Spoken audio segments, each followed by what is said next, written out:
welcome to Focus Garage. Today, we're going to talk about E85 and Focus ST. You want to start off with, Mike? Yeah, so this is an area where there's a lot of misinformation that you see kind of spread about here. You'll hear the phrase, oh, I'm tuned on ethanol, or I'm E85 tuned. And 99% of the time, that person is probably not putting straight flex fuel into their car. They're running some kind of combination or something like that. So, in short, what E85 is, or ethanol, is a... what kind of fuel is it? How would you explain that? Well, it's mostly 85% ethanol and 15% 93 octane. That might be not true. Could be like 87 or 91, depending on the area. But it's most likely 85% ethanol. So that's what it is. That's what it's called, E85. You could, usually on the pumps, you can see from the fuel station. You can see if you do the testing, you could see that it's flexes between 70% to all the way 90, and sometimes some cases 100% ethanol. So that's why it's called flex fuel. That's why if you're gonna use E85, you should either get a tune for it, or you should not use it. Exactly. So it's a corn-based fuel, which is a lot different than your standard 93 or 87 or 89 octane, which is why it'll use usually a different nozzle at a pump. It won't be the same nozzle you typically pump your regular gasoline from. Running a fuel like this, typically when people run a fuel like this in their Focus ST, they run a E30 combo, which is basically means that the car is 30% ethanol and then the 70% normal gasoline. What this allows the car to do is to make more power and do it in a safer way.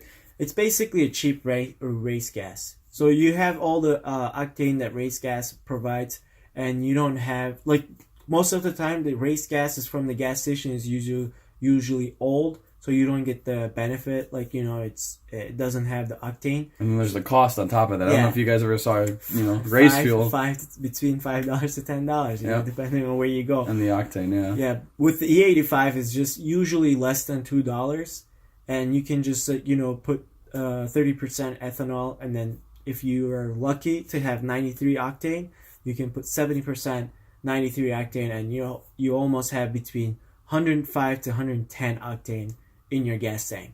So it's safer than I think it's safer than methanol. As long as you can get your mixes right. Yeah. And it's safer than methanol, and you don't have to keep filling a second tank. So that's the benefit of running E30. So this is for the stock fueling for the Focus ST. You don't need to upgrade your fuel pump. You don't need to upgrade your fuel line. You don't need to upgrade your injectors. Nothing. Yeah. You just need to do you just need to get a tune from your favorite tune person, and then you're good to go. You can use E30 if you're stage 1, stage 2, or stage 3. And on a stock car, or a full bolt-on stock turbo car, this is typically good for 10 to 20 horsepower and 10 to 20 torque, maybe right around there. I believe you make somewhere between 290 to the wheel. I mean, versus 93 octane. What kind of gains are you seeing? Yeah, I think 25 is a good place to say. It's like a conservative place. Yeah. So that's on, a stock turbo vehicle with a stock fuel system. You're just running the E30.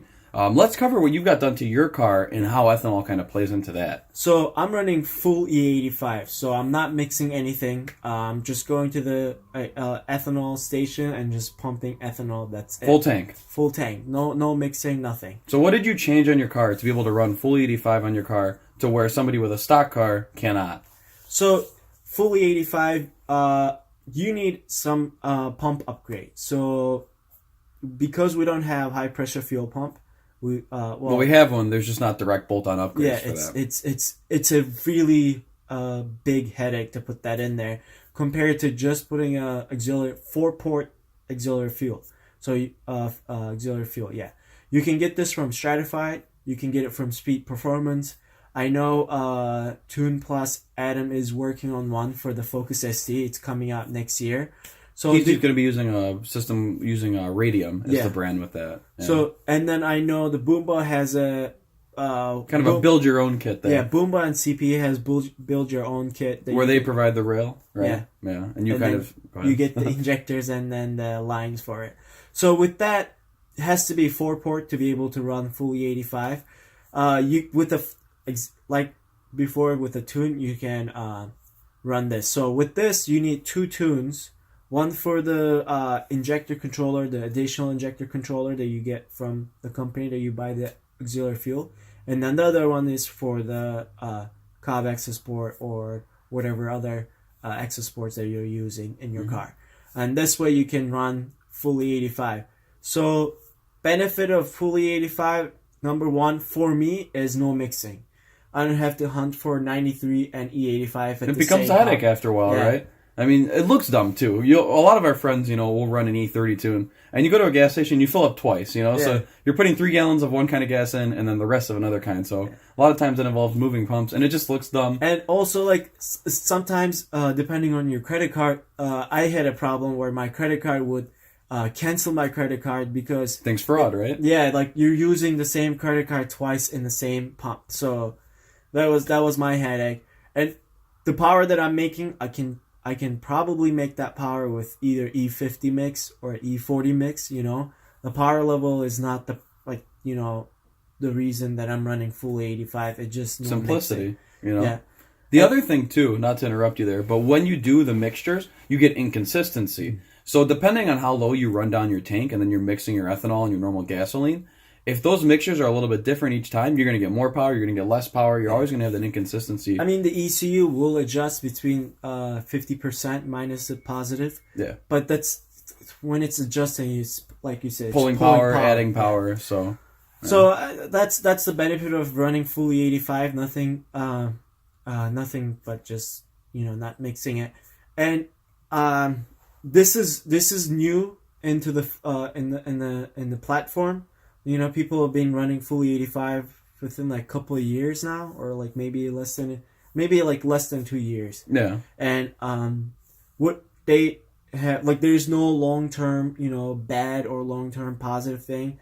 But as long as the E85 that you're getting is more pure, because you're saying there can be that variance, the flex in the fuel where the pump says E85, but it's more like an E68, E70. So that's why I wouldn't be running fully 85 during winter time. It's less pure. Just to save myself from a headache. And because the platform is new, this is new. They found out that recently that around 450 wheel horsepower. If you want to continue running fully 85, you would wanna upgrade your low pressure fuel pump in the back. Yeah, that's something I want to touch on too. The nice thing about this is you're saying your stock pumps. So whether you guys know this or not, the STs, all of them, have 2 fuel pumps in the car. You have a low pressure fuel pump, which is actually in your fuel tank, and you have a high pressure fuel pump that's under the hood and it's driven by your camshaft. To do what Anders doing with his full 85 with that auxiliary fuel rail, he has not touched either of those pumps yet. The car can support, that E85 as long as he's got that auxiliary fuel rail. Yeah. Basically what that does is just tease off of the high pressure rail. So the car is still firing the standard injectors that it's got, but Anders got an additional set of injectors that fires right by the intake manifold there, and it's pulling that fuel. Actually, my speed performance, it doesn't, that's stratified. Stratified tease out, and speed performance, you actually grab the fuel line, run it through your fuel rail, and then return it to the high pressure. Oh, that's clever. Pump. So that's why it's kind of return system, and so it keeps the pressure better. Yeah, and you don't have the when you don't use the rail, you don't have fuel sitting in there.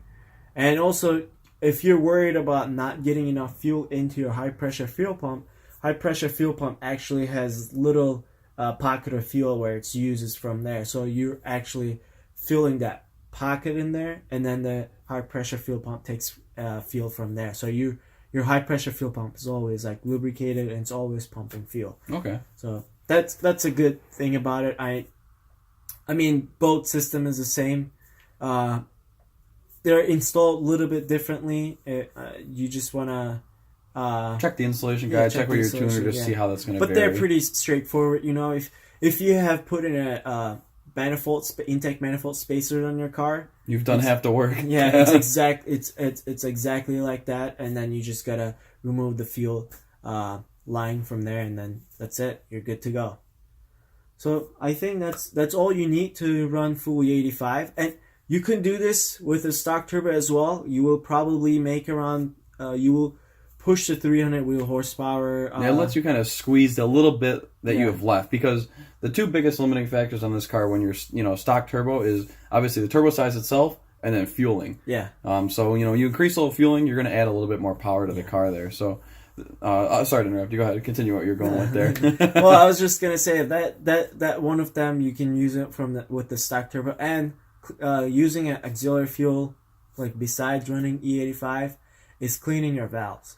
These cars don't have regular old school gasoline injection, yeah, going through the valve, so they build up a lot of carbon on there. And there was a comment earlier video about one of our viewers actually got a cylinder head replaced. Yeah, cylinder head replaced because like at 40,000 miles. Yeah, that's crazy. His car was misfiring, and that was the reason. So, yeah, you can have some reliability in the stock form as well. If Absolutely. You want to run that. Yeah. So that's kind of just an intro to E85 and how it works with your car. When people say ethanol, E30 tune, E85 tune. We hope we kind of give you a little bit more information behind that and what exactly that means and how that works on your Focus ST. Are you running any kind of ethanol blend? Definitely let us know in the comments below. Yeah. We'd like to see, who is, who isn't, and is it something you consider doing in the future on your car? And what do you do during the winter time when the ethanol content is lower than what during the summertime? I know there are states that don't change. I'm waiting for the smart-ass comments like, oh yeah, I live in the South, I don't have to deal with that. Yeah, kudos to you. But unfortunately, we live in Illinois where we get all the seasons. Yeah. So it drops. Let us know what you do. And thanks for watching the 1,000 subscriber. Thank you. The video is coming. You'll see that video soon. We're working on it. We're working on it. We we found a place to do the burnouts, and it'll be fun. That's gonna wrap it up for this one, and we'll catch you guys in the next one. Yeah, make sure to comment, subscribe, and share this video. Kudos to all.